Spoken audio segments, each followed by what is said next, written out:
시청자 여러분 안녕하십니까? 계속해서 뉴스데스크 충북입니다.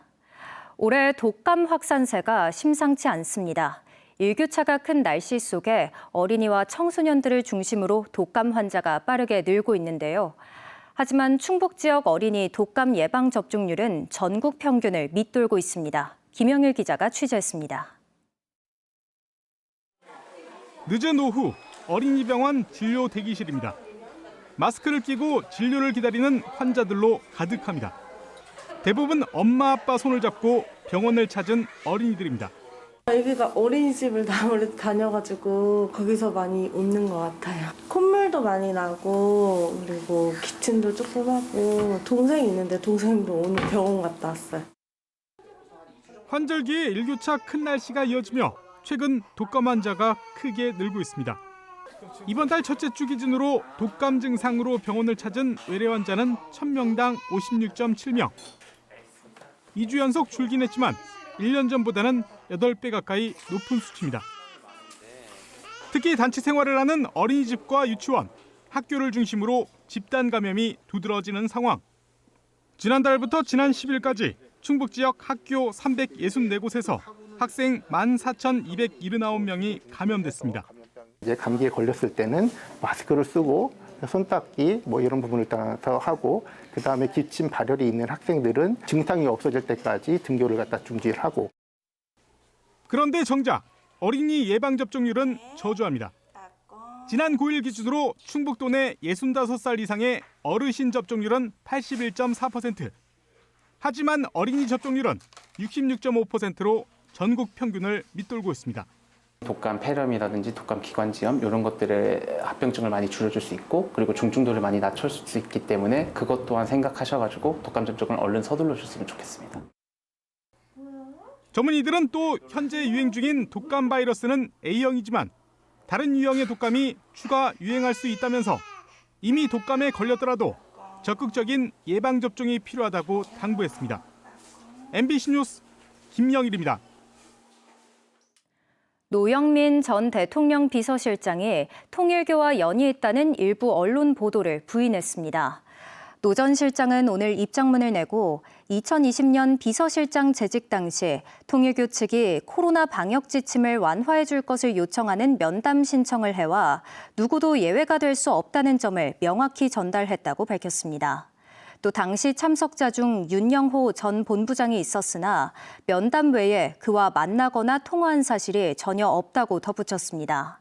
한편 중앙일보는 통일교가 2022년 3월 대선을 앞두고 노 전 실장 등 민주당 핵심 인사들에게 접근해 연결고리를 형성했다고 보도했습니다. 친환경 수소 전기차에 대한 자치단체의 무관심과 무대책으로 운전자들이 불편을 겪고 있습니다. 제천에서는 지난 5년간 충전소가 확충되지 않으며 시설은 낡아 최대 2달 가까이 충전소가 문을 닫기도 했습니다. 이승준 기자가 보도합니다. 이른 아침 제천의 수소 충전소. 수소 전기차들이 꼬리를 물고 기다립니다. 충전율은 80%를 겨우 넘겼습니다. 완전 충전을 하더라도 90%를 넘기는 날이 없습니다. 설치된 지 5년이 되면서 압축기와 고무 패킹 등 시설이 낡은 데다 날씨가 추워지며 충전 효율이 떨어진 겁니다. 그나마 충전할 수 있으면 다행입니다. 지난 2년간 충전소가 멈춘 것은 모두 11차례, 일수로 102일이나 됩니다. 2024년 12월경부터 2025년 2월 초까지 한 달 반 문 닫은 적이 있고요. 그다음에 최근에도 계속 보름씩 일주일씩 수시로 문을 닫아요. 현재 제천에서 운행 중인 수소차는 130여 대. 그러나 충전 인프라는 수소차가 보급된 5년 전과 달라진 게 없습니다. 같은 기간 인근 도시인 충주는 한 곳에서 5곳으로 충전소가 늘었고 하나도 없던 원주에도 4곳이나 생겼습니다.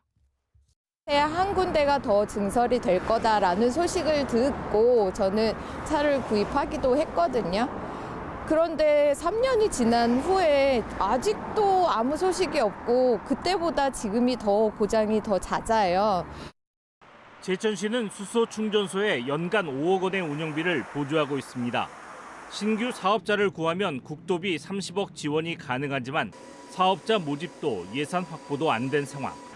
결국 임시 방편으로 내년에 20억 원을 들여 압축기를 한 대 추가할 예정입니다. 압축기가 한 대 설치되어 있는데요. 한 대 더 추가적으로 설치돼서 충전소가 고장으로 인한 휴지가 안 되는 친환경을 강조하며 보조금까지 지원했던 자치단체지만 정작 충전 인프라 관리와 확충에는 소홀하며 이용자 불편만 쌓이고 있습니다. MBC 뉴스 이승준입니다. 내년 3월 의료요양 통합돌봄제도의 전국 시행을 앞두고 정은경 보건복지부 장관이 시범사업지인 진천군을 찾아 준비 상황을 점검했습니다. 정 장관은 오늘 현장 간담회에서 인력과 예산을 아낌없이 지원하겠다고 밝혔습니다.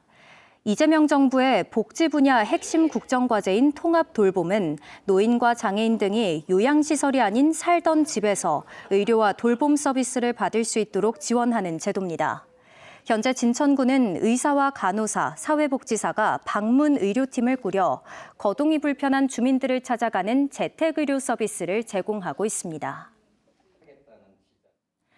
영동군이 모든 군민에게 1인당 50만 원씩 총 215억 원 규모의 민생안정지원금 지급을 추진합니다.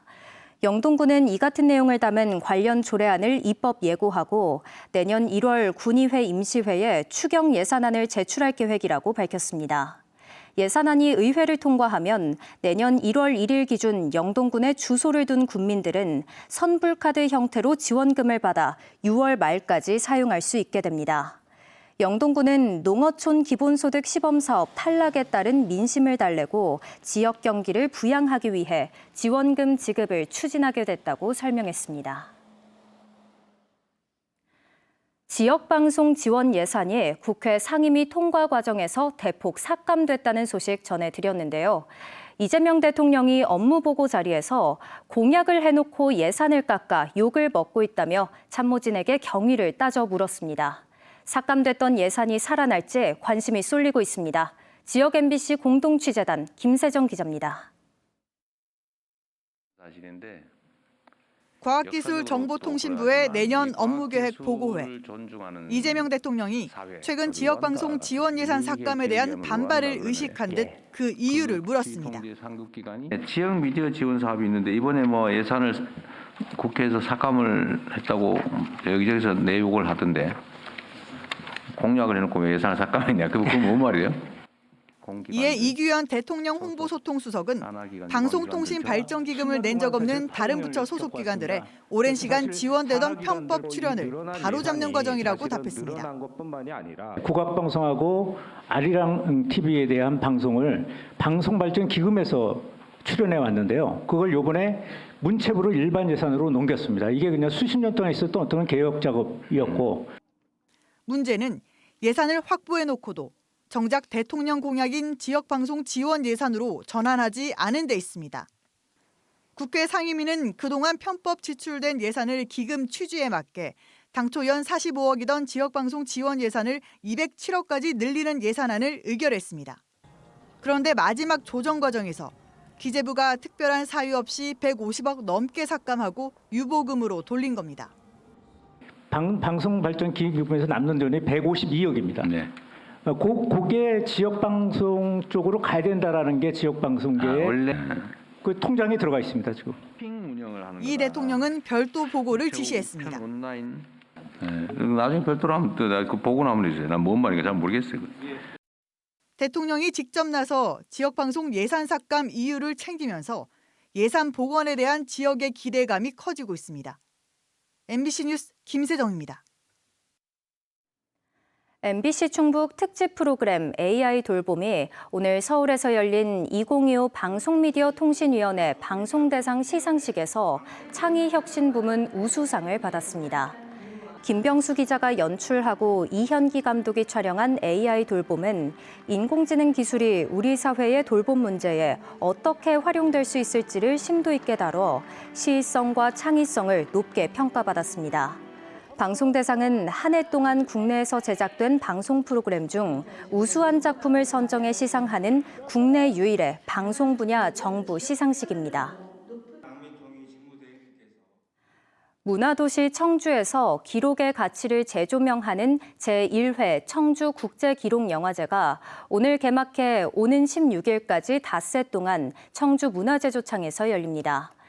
이번 영화제에서는 개막작인 나는 캔버스를 배반하지 않았다를 비롯해 1925년 독일 선교사가 촬영한 고요한 아침의 나라 등 희귀한 영상 기록과 영화 17편이 상영됩니다. 또 영화 상영 외에도 보은 눌곡리 마을의 역사를 담은 사진전 등 다양한 부대 행사도 함께 마련됐습니다. 지역의 자원에서 새로운 가치를 찾아내는 로컬 크리에이터를 지원하기 위해 법 제정이 추진됩니다. 더불어민주당 청주청원 송재봉 의원과 국회 법제실은 오늘 충북지방 중소벤처기업청에서 토론회를 열고 로컬 크리에이터 육성과 제도적 지원을 위한 입법 방향을 논의했습니다. 뉴스를 마칩니다. 고맙습니다.